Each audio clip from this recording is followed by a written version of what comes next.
नमस्कार, मी संदीप चव्हाण आणि आजची सर्वात मोठी अपडेट ब्रेकिंग न्यूज। राज्यातील स्थानिक स्वराज्य संस्थांच्या निवडणुका होणार की नाही होणार, आज या संदर्भामध्ये सुप्रीम कोर्टात सुनावणी पार पडली आणि त्या संदर्भातली एक अपडेट समोर आली आहे।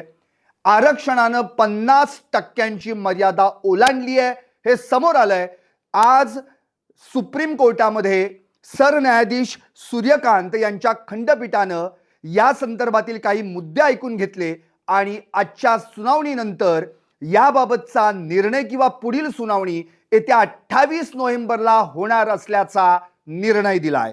एकंदरीत राज्यातील स्थानिक स्वराज्य संस्थांच्या सार्वत्रिक निवडणुकांसाठी 50%पेक्षा आरक्षणाची मर्यादा ओलांडली गेली होती।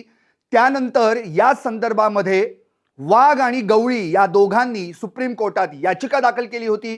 27% सरसकट ओबीसी आरक्षण या संदर्भामध्ये लागू करण्यात आल्यानंतर ही याचिका दाखल झाली। त्याच्यावर 19 तारखेला सुनावणी झाली। नंतर आज मंगळवारी या संदर्भामध्ये सुनावणी होणार होती। खरं तर आज या निर्णयावरच सगळ्यांचीच मुळात मदार होती, कारण आज नेमकं काय घडणार। मुळातच नगर परिषद नगरपंचायती यांच्या नामांकनाची प्रक्रिया पार पडली आहे, आरक्षणाची प्रक्रिया पार पडली आहे। अगदी आता 2 डिसेंबरला मतदान आणि 3 डिसेंबरला निकाल देखील लागणार आहे। पण त्याच दरम्यान ही याचिका दाखल झाल्यानंतर जिल्हा परिषद पंचायत समित्या आणि महानगरपालिका निवडणुकांचं काय होणार हा प्रश्न पडला होता। राज्यातील प्रत्येक पक्षाला या संदर्भात धाकधूक लागली होती। आजच्याच निर्णयावर सर्व काही अवलंबून होतं।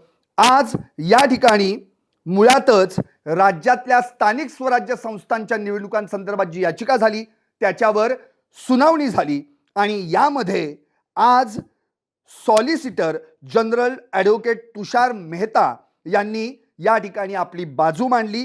त्यावर सरन्यायाधीश सूर्यकांत यांच्या खंडपीठानं काही मुद्दे ऐकून घेतले। येत्या शुक्रवारी म्हणजे 28 नोव्हेंबरला याबाबत सुनावणी घेणार असल्याचं जाहीर केलंय। या सुनावणीत सुप्रीम कोर्ट महत्त्वाचे अंतरिम निर्देश देण्याची देखील शक्यता आहे। आजच्या सुनावणीत सरन्यायाधीश सूर्यकांत यांनी महत्त्वाची टिप्पणी करताना असंही म्हटलंय की संख्येनुसार प्रतिनिधित्व कसं देता येईल यावर आम्ही निश्चितपणे निर्णय घेऊ। त्यामुळे आता शुक्रवारच्या सुनावणीत नेमकं काय होणार याकडे सर्वांचं लक्ष लागून राहिलंय आणि राज्यातील स्थानिक स्वराज्य संस्थांच्या निवडणुकीचं भवितव्य सुद्धा। पाहत रहा PCMC न्यूज।